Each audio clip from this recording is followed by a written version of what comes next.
At the beginning of the movie, a girl enters the elevator of a building. She records herself saying, "I told you I'd do this. Wish you were here."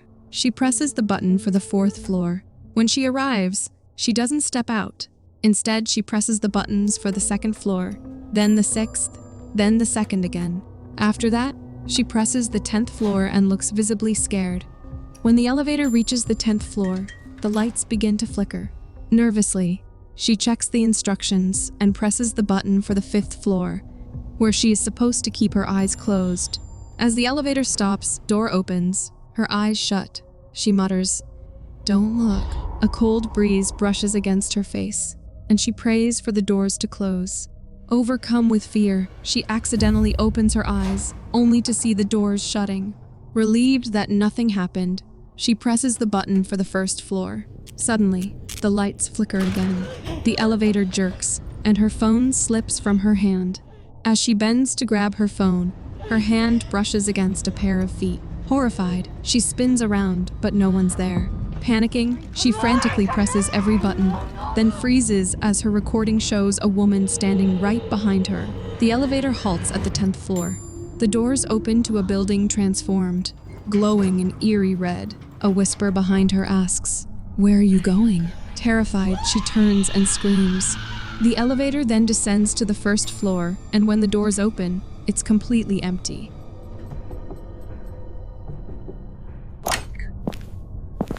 Comment. Subscribe to Recapss Horror. We are then introduced to Chris, Chloe, Maddie, and Izzy, who run a YouTube channel called Nightmare on Dare Street, creating videos about urban legends, haunted places, and paranormal games. Their manager, Kevin, is reviewing one of their videos and points out that they need to show the product while mentioning the sponsor. It's revealed that the group has been friends since high school and started the channel together. Kevin encourages them to make more exciting videos to attract sponsors and earn more money. He also mentions a new boy, Ryan, who's a fan of the channel and wants to work as an intern. Though the team isn't keen, Kevin hires Ryan since he's willing to work for free. Kevin then introduces Ryan to the team and asks for ideas for their next episode. The team suggests several ideas, but nothing gets approved. Then Ryan proposes doing the elevator game. Chloe asks, "Isn't that the game where riding an elevator summons a spirit?" Maddie adds, "The 5th floor woman. She supposedly opens a portal to the dead." Chloe warns, "Play it wrong, and she rips you apart." Ryan explains it can be done anywhere with 10 floors. Chloe suggests they try it in a haunted elevator, and Ryan recommends one in particular. He mentions a building where a girl named Becky went missing while playing the game. The team shows little interest, and Kevin decides to drop the idea. Just then, Kevin receives a call from a sponsor and rushes out. Chloe shows Ryan around the office and gives him her number in case he has questions. Later, Kevin informs the team that Mr. Klein, their sponsor, needs a new episode by the end of the week. Otherwise, he will pull their funding. Panic sets in, and Kevin suggests they go with Ryan's idea. It's a single location shoot, easy to set up, and can be filmed that very night. The building Ryan mentioned is an office building, and since it's Saturday, it will mostly be empty. The scene cuts to the team arriving at the building. Kevin comes running and hands out the sponsors' t-shirts to everyone. Only Izzy puts one on, while the others refuse. They all head inside the building and begin setting up the cameras and other equipment. Meanwhile, Chloe reviews her notes. When Ryan asks about them, she explains that the woman of the 5th floor is a vengeful spirit who haunts a place called the Red World, and she enjoys ripping people apart. They start filming their introduction, explaining that tonight they'll be playing the elevator game, attempting to open a doorway into a cursed, ghostly realm with the help of the 5th floor woman. Chloe adds that this woman resides in her own private land of the dead, which they call the Red World. If the ritual is performed correctly, she will open the door and let them inside. Maddie explains the rules. Take the elevator in a strict sequence: 4, 2, 6, 2, 10, 5, and then 1. On the 5th floor, a woman will enter and stand behind you. Do not look at her. Do not speak. Chloe warns that if you see her or talk to her, she will rip you apart tearing your body and soul into pieces. The group then makes sure to mention their sponsor explicitly, so the video won't get disapproved this time. Chris, Chloe, and Maddie step into the elevator with their cameras, while Kevin, Izzy, and Ryan monitor the live feed outside. They carefully follow the button sequence. Chloe tells the audience about Becky, the fifth-floor woman's most recent victim. As the elevator ascends, the lights flicker. When they reach the 10th floor, they build suspense, announcing that the next stop will be the infamous 5th floor. Chris presses the button. While the others watch through the live feed, a security guard approaches, forcing them to hide. Meanwhile, the elevator doors open on the 5th floor. The three stand silently with their eyes closed, but Chris briefly peeks before shutting his eyes again. The doors close, and relieved, they press the button for the 1st floor. Instead of descending, however, the elevator begins rising. Meanwhile, once the guard leaves, Izzy notices the live feed has cut out. Inside, the three begin to panic as the elevator halts at the 9th floor. A seemingly normal man steps inside, and eventually, they return to the 1st floor. Kevin informs them the camera's lost footage, and Izzy adds that the last half of the recording is gone, though she'll try to recover it. Chloe then hears a woman humming, looks toward the elevator, and asks Maddie if he hears it. When he says no, she nervously dismisses it. Ryan suggests they shoot again, this time with all the equipment inside the elevator, but Chris refuses. That's when Ryan accuses him of being scared that everything will connect back to Becky. He then reveals the shocking truth. Becky was his sister, and Chris knew her. She had been a fan of their channel, and Chris had hooked up with her. Ryan explains that he found their messages on her laptop. Chris had encouraged Becky to play the elevator game, record it, and promised to feature her on his channel to make her famous. But after using her, he stopped responding.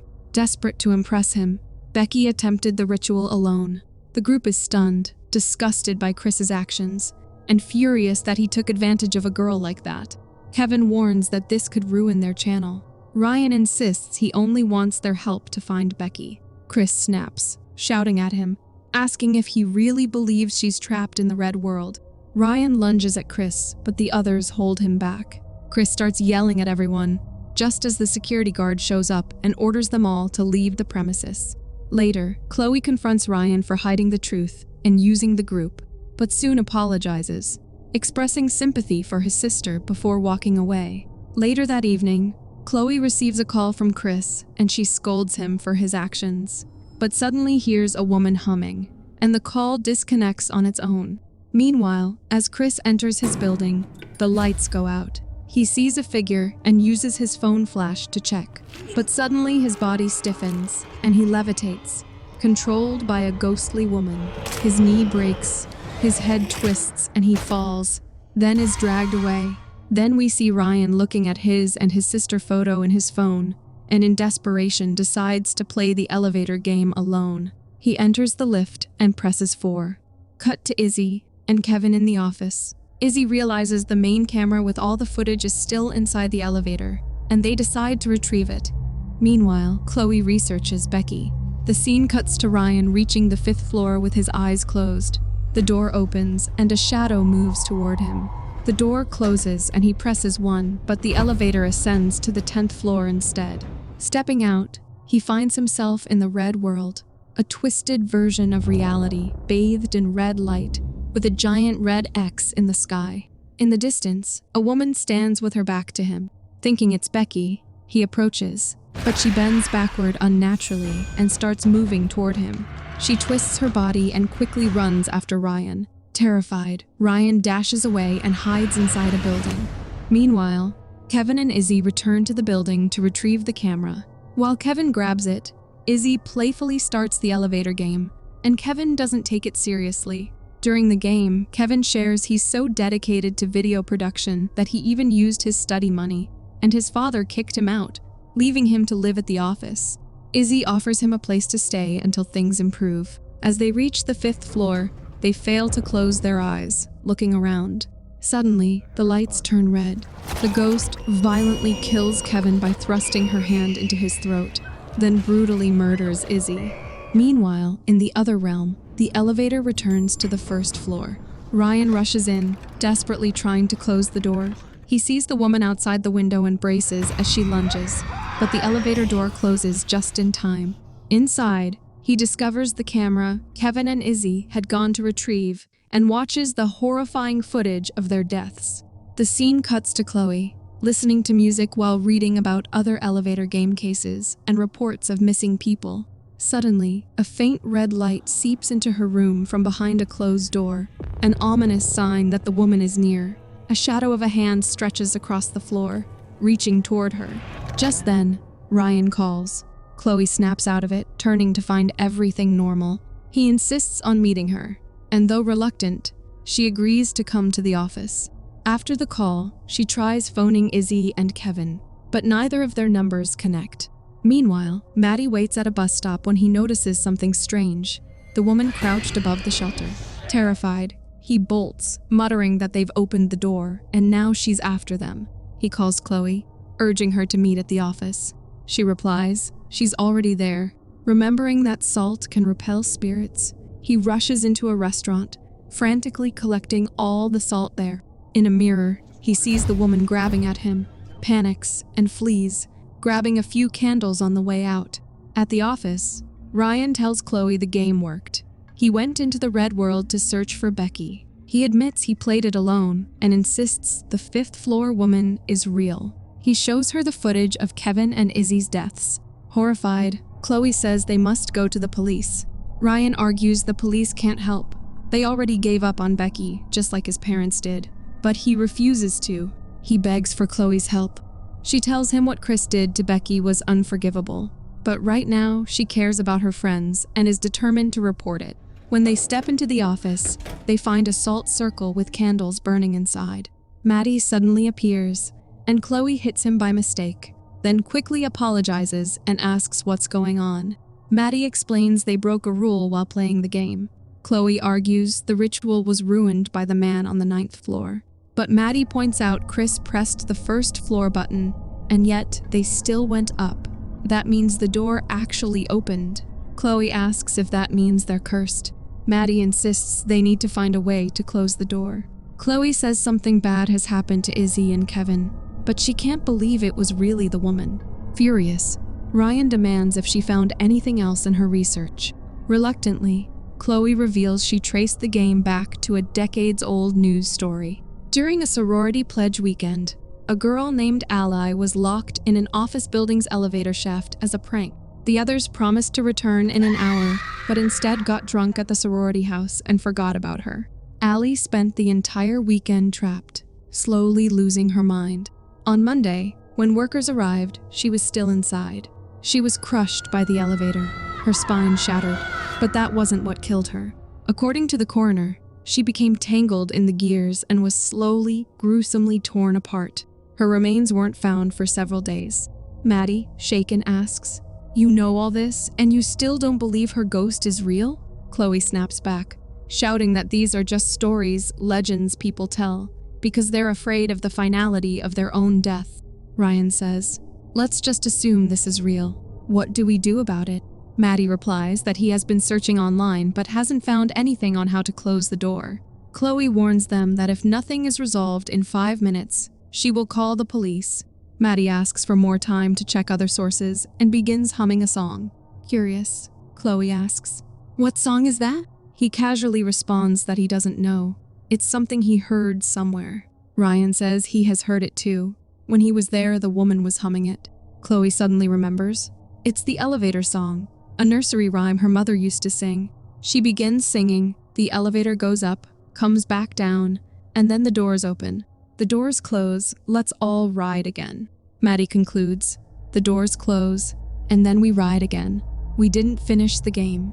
We have to step into her world, and then we ride again. That's how the door will close. As Chloe starts calling the police, they suddenly hear humming, and then Allie's ghost appears in the dark. Maddie urges Chloe to step into the protective circle. The ghost slowly rises, and Ryan shines a light on her, terrifying them all. She moves toward them, but the salt circle holds her back at first. The group feels relieved, but suddenly she breaks through the circle and brutally kills Maddie. Panicked, Chloe and Ryan flee for their lives and reach the office building to attempt the game again. However, the security guard stops them, demanding they leave. Chloe sprays him with pepper spray and rushes into the elevator. Following the rules of the game, they start playing. As they reach the end of the game, Chloe presses the 5th floor button and they hold hands. Closing their eyes, the elevator doors open, lights flicker, and they whisper not to look. Finally, the doors close. Chloe presses the 1st floor button and the elevator moves toward the 10th floor. When the doors open, Chloe is shocked to see the red world.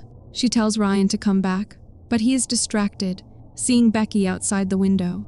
Chloe warns him that it's Allie tricking him. She grabs his hand and pulls him back, asking if they should now go to the 1st floor. Ryan agrees, and Chloe presses the button, but the elevator stops at the 5th floor. You're still watching? Good. Like, comment, and subscribe to Recapss Horror. Shocked, they realize Allie isn't giving up. They close their eyes as the doors open again, terrified.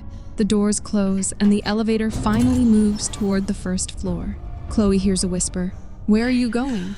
Ryan tells her not to open her eyes, but she does, and suddenly, her head explodes.